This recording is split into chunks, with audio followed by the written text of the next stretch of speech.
Okay, Yewande, you were definitely one of my favourite contestants on Love Island this year. But bring me back to the start of your, I suppose, journey. So you're coming in, it's 6 guys, 6 girls, and you're wearing your bikini and you're on telly probably for the first time. Is that not like so nerve-wracking?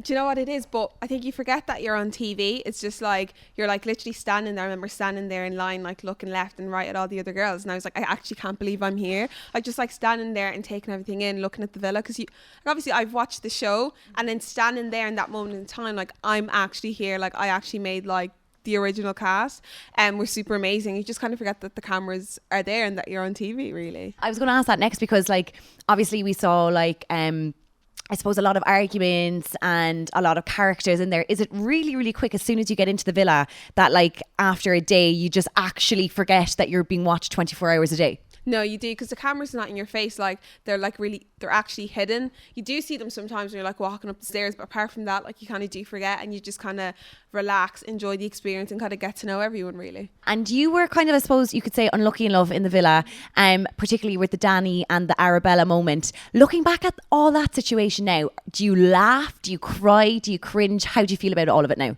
Oh, I think the whole thing was so funny. I think sometimes randomly I actually think about the whole thing, and it's still so surreal. It's just really mad, the whole experience, really. And I think I don't really it doesn't really affect me anymore about the whole situation.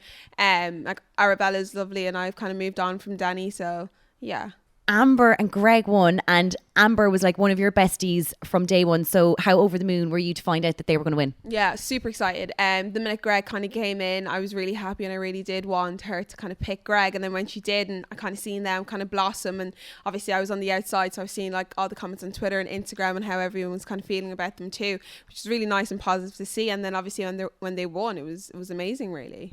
And now, because obviously Greg is Irish, woohoo, and he's not stuck here with his career, but this is where his career is, and that's where he needs to be. And obviously Amber is over in England. So do you think that's going to be an added pressure for them and the whole long distance thing, or do you think they'll be well able for it? It is obviously added pressure. Coming out of the villa anyways is added pressure already, but I think they'll be well able for it.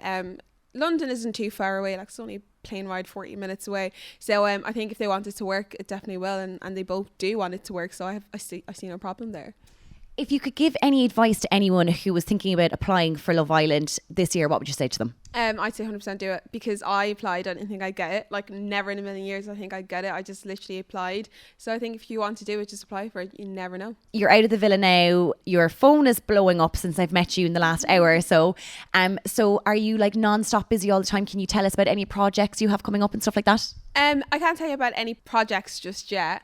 But I think you'll be seeing some exciting stuff soon. In fashion, beauty, maybe a bit of both. I mean, you're just gonna have to wait and see. Oh, I love it. And last question is, do you think that you were when you came into the villa, were you very conscious of being Irish and kind of flying the flag for Ireland when you were in there? Yeah, I was, and it was funny enough, I thought I was going to be the only Irish person there, so I feel like there was an added pressure as well. But then obviously I think I was there 2 weeks or a week, and then more kind of came in, and I was oh, another one. And then when I left, there was Greg as well. I was Jesus, brought the whole country in. Yewande, thank you very much, and I look forward to seeing what you do with the rest of this year. Thank you.